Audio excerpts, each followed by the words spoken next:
In this video, we're going to take a look at the Dogwood sewer plant. To begin with, it's important to have a basic understanding of what we're looking at. So we're going to take a look at this diagram here that explains a little bit about what the components of our sewer plant are. Our wastewater, otherwise known as influent, enters our plant for treatment through a pipe into our aeration tanks. It's common for sewer plants to have what is known as a bar screen, where the influent comes into the plant, and that separates our floating objects. Ours doesn't currently have a screen, and we'll talk a little bit about that more later. Our aerator consists of two large blower motors that alternate, and they blow air into the aeration tanks through piping into the tanks. Basically, the aeration process is just mixing wastewater with bacteria-filled sludge to break it down. So the wastewater then travels to the clarifier tanks, and that's where the solid particles are settled out of the water, and then the concentrated impurities are discharged as sludge. So basically, the clarifier is just separating water from the sludge. The sludge moves to the sludge tanks, where we must eventually have an outside source, which is Masterson, physically remove and haul away all of the sludge.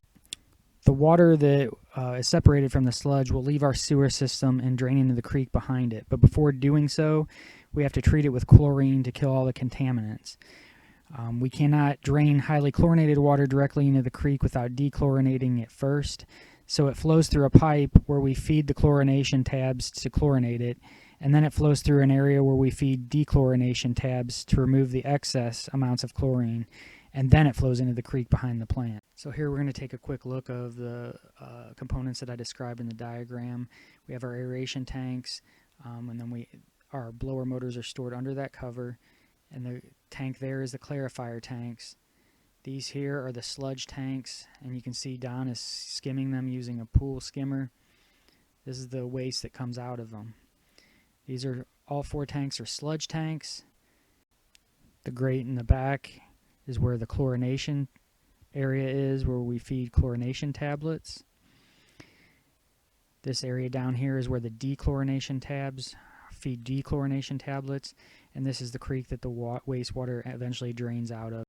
So this pipe is where all of our waste comes into our sewer plant. Most of the time, sewer plants have what is known as a bar screen to separate large solids. In fact, DNR has been recommending us for many years to install some sort of screen.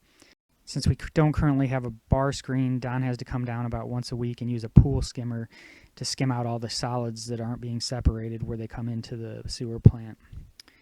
So Don and I are actually working on figuring out how to fabricate some sort of bar screen that will he can just use that to empty it rather than have to use a pool skimmer in all the different tanks to skim out all these solids.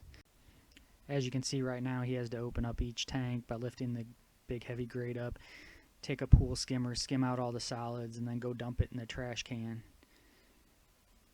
And these are all the types of solids that are in our sewer system that get skimmed out using that.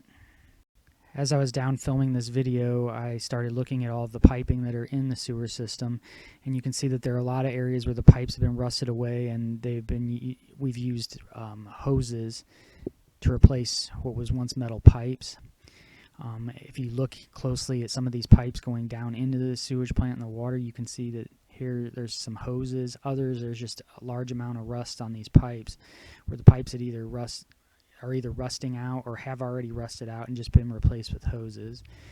You can see that there's a lot of rust on these pipes. There's another one.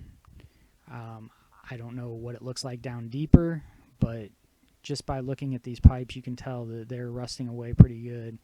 And this is something that I'm sure we need to address pretty soon, because from what I can see, there's some pretty bad rusted areas on some of these pipes, and who knows how much longer they're going to survive. Here we're taking a look at the aeration blower motors. There are two of them. They alternate. Each blower motor runs a little around $3,000 or more.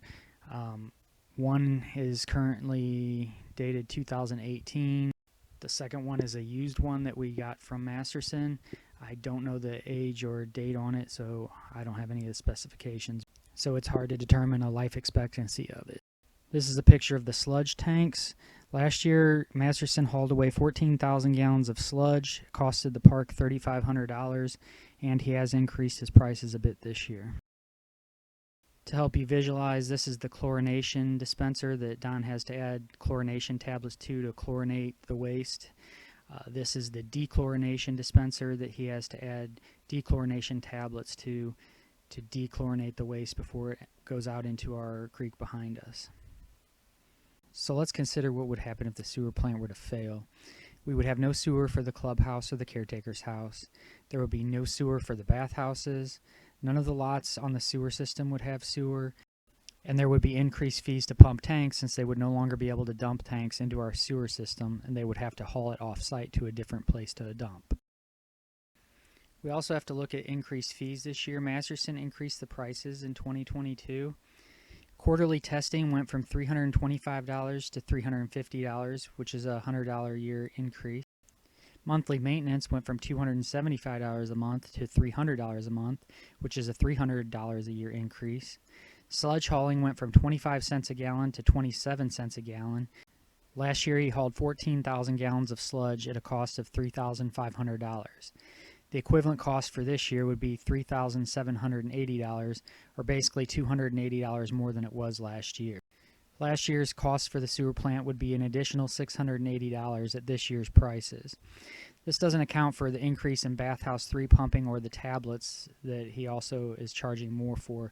We have found an outside source to purchase the tablets cheaper rather than purchasing them from him. So what does this all mean? In 2021, we spent $10,973 total on our sewer plant. This was $4,973 over our $6,000 that we had budgeted for it. For 2022, we budgeted for $7,000 total towards the sewer plant. Any repairs that we need to make would quickly take us over budget again. But just by looking at the pipes in the sewer system, I believe it is time that we should consider having some of those pipes replaced soon before they actually fail. Thank you for watching.